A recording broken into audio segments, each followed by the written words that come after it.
total submission of Honorable Chitralingka Verma on behalf of my party and myself, wholeheartedly, I endorse you, Honorable Mr. Governor.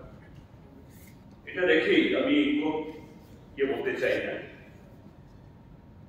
যে এই আদিবাসী বা indigenous people আমরা যেভাবেই আমরা করে থাকি তাদের ওয়েলফেয়ার সম্পর্কে আমরা লেফট রাইট আমরা আমাদের পাবলিক কোনো আদারান্সে আমরা কেউ কম বলি সবাই বলি তাদের বিকাশ তাদের জন্য আরো নতুন নতুন পদক্ষেপ করা দরকার। তো ত্রিপুরাজ্যের মধ্যে এই সময়তে যে পলিটিক্যাল সিচুয়েশন চলছে একটা সময়তে এখানে দিল্লিতে যারা সরকার গঠন করেন রাজ্যে সেই দলের সরকার ছিল না, এই কারণে হয়তো রাজ্যে যারা শাসক দল তারা একটা প্রিভিলেজ পেয়ে যাবে, তারা মাইলেজ পাবে, কাজেই এটাকে একটু আটকে রেখে দাও এরকম হতে পারে। এটা এখন যারা for the causes of the Adivasis, indigenous people যারা ফাইট করে, আমাদের মধ্যে কর্মসূচিগত বা আইডিওলজিক্যাল ডিফারেন্স থাকতে পারে, থাকবেই, এটা গণতান্ত্রিক দেশে কোনো অন্যায় কিছু না। But now here, the bigger events, beside the Bharatiya Janata Party, আরো দুটা কনস্টিটিউয়েন্ট ত্রিপুরা মুখা এবং আইপিএফটি এরা এই আদিবাসী পদের জন্য এই তারা এই দলটা সৃষ্টি করেছে। নাও এখন তার কোনো ধরনের প্রতিবন্ধকতা নেই, স্মুথ একেবারে ওই বুলেট ট্রেনের মতো চালানো। কিন্তু কি হচ্ছে আজকেও আরেকটা ডিবেটে মাননীয় ট্রাইব্যুনাল মিনিস্টার বলছিলেন যে 125th Constitution Amendment Bill that was tabled in 2019, not 2018. I was the member of that house. 19th এসে স্ট্যান্ডিং কমিটি এগুলি সব রাজ্যগুলোতে এসছে, নর্থ ইস্টে রাজ্য সরকারগুলো তাদের মতামত দিয়েছে। Now nothing is pending. Standing committee তারা তাদের সমস্ত এই বিভিন্ন রাজ্য সরকারের যেমন স্টেক হোল্ডার, এই রাজ্য থেকেও প্রায় 20-25টি নানা অর্গানাইজেশন, পলিটিক্যাল পার্টি, মাস অর্গানাইজেশন, ইভেন কালচারাল এবং অন্যান্য সংগঠন তারাও স্টেট গেস্ট হাউসে তাদের সাথে মিলিত হয়ে they have also submitted their proposals examining all these issues এবং স্টেট গভর্নমেন্টের 2019-এ স্ট্যান্ডিং কমিটি প্লেস করেছে in the both the houses, Lok Sabha এবং রাজ্যসভা। তো 19-এর পর আজকে 2024 আমাদের আদিবাসী প্রেম, আদিবাসী দরদ, এটা 19 থেকে আজকে 2024 কত বছর, অথচ আরো অন্যান্য বিল, অন্যান্য যেগুলোর বিরুদ্ধে লক্ষ লক্ষ মানুষ রাস্তায় নেমে বিরোধিতা করে, কৃষকরা, শ্রমিকরা, এগুলো সকালবেলা টেবিল হয়, বিকালবেলা পাস হয় without any having any discussion. কিন্তু খুবই দুঃখের সাথে বলছি, মর্মাহত হয়ে বলছি 125th Constitution Amendment Bill. এটা related to 10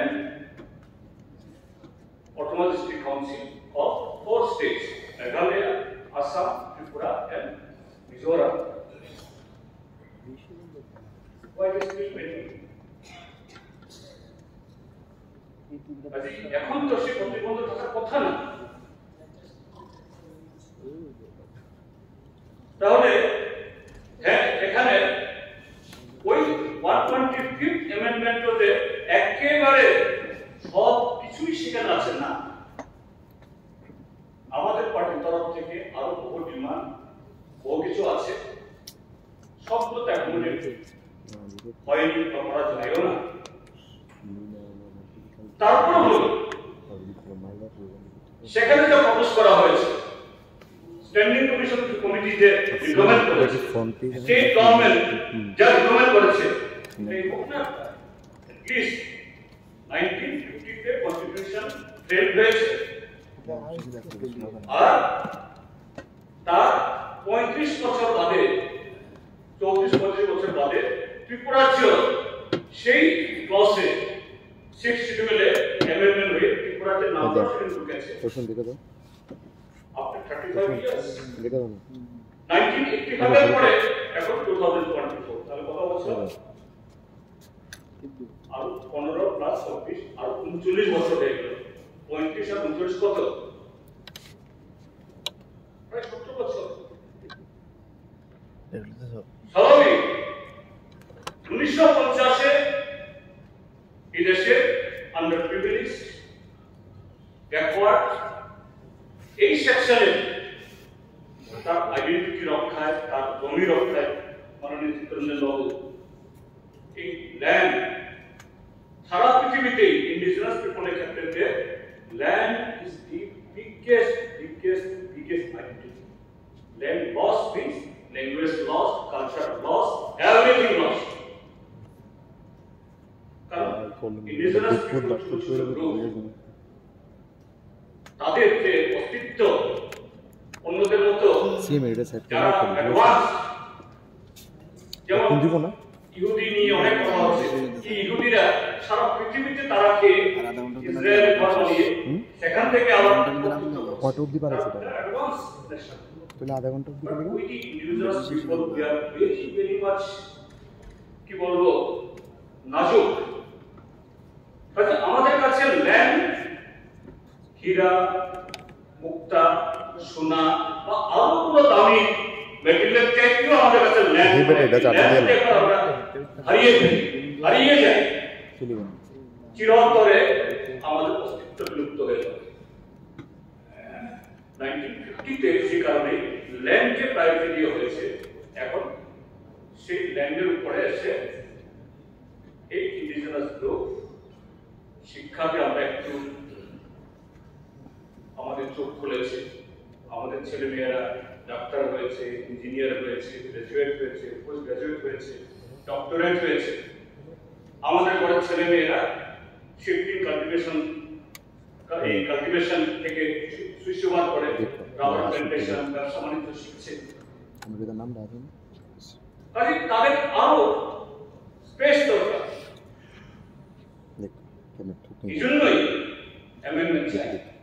1950 থেকে 1985 থেকে এখন 19 এ প্লেস হয়েছে একটা বিল। 19 থেকে 4 অবধি পড়ে আছে। ইলেকশন আসলে নানা ধরনের আলোচনা করে সবগুলো যাচ্ছি না। এখানে এই রেজুলেশন পাস করা এটাই একমাত্র আমাদের দায়িত্ব না স্যার। আমি আবার কমাইছি wholeheartedly let the house unanimously pass the resolution এবং সাথে সাথে আমি বলবো, যদিও আমি অ্যামেন্ডমেন্ট এই হিসেবে বলছি না, যেভাবেই হোক আমাদের স্টেট থেকে এখানে অপোজিশন সেন্সে যারা আমরা আছি কিন্তু আমরা কেউ বিরোধিতা করার প্রশ্নই নেই। আর রিজার্ভেন্স তো অবশ্যই তার চাইবেন যে 125th অ্যামেন্ডমেন্ট এটা পাস হোক। আগামী দিন এত অসম্পূর্ণতা থাকবে, এরপরে কি করতে হবে, আবার আলোচনা হবে, আবার দাবি উঠবে, আবার আন্দোলন হবে। এটা যদি না করি আমরা, then it will be a farce, আলোচনা, সময় নষ্ট করা, এনার্জি শেষ করা। কাজে এই হাউস আজকে খুব তথ্যহীনভাবে সেনা কমিটির কাছে এটা পাঠানো হোক, যে না শুধু এই একটা এক্সপ্রেশন না, তার সাথে সুনির্দিষ্টভাবে 125 constitution amendment bill next day winter session আসবে, উইন্টার সেশনের জন্য পাস করা হয়। এতে এই অঞ্চলে মানুষের সব আশা আকাঙ্ক্ষা পূর্ণ হয়ে যাবে, নিশ্চয়ই না, কিন্তু অ্যাটলিস্ট যে না আমাদের ইউনিয়ন গভর্নমেন্ট, ফেডারেল গভর্নমেন্ট তারা ভাবে উত্তর পূর্বাঞ্চলের যে লোকদের কথা ভাবে, তাদের ভাষা, সংস্কৃতি, তাদের দেশ, পোশাক, তাদের অস্তিত্ব ভাবে। এটা না হলে কি হবে, আনকনসিয়াসলি নানা ধরনের উপসর্গ তৈরি হবে। এটা হওয়া বাঞ্ছনীয় না, এটা না হোক। For the national integrity and for the holistic development of this country, of this nation, এটা খুবই জরুরি। আমি wholeheartedly আবার এই প্রস্তাবের সমর্থন করে আমার বিশ্বাস করছি।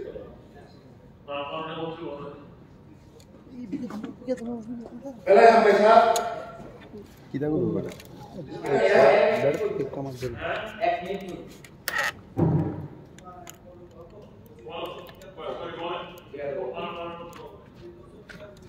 আমি ধন্যবাদ।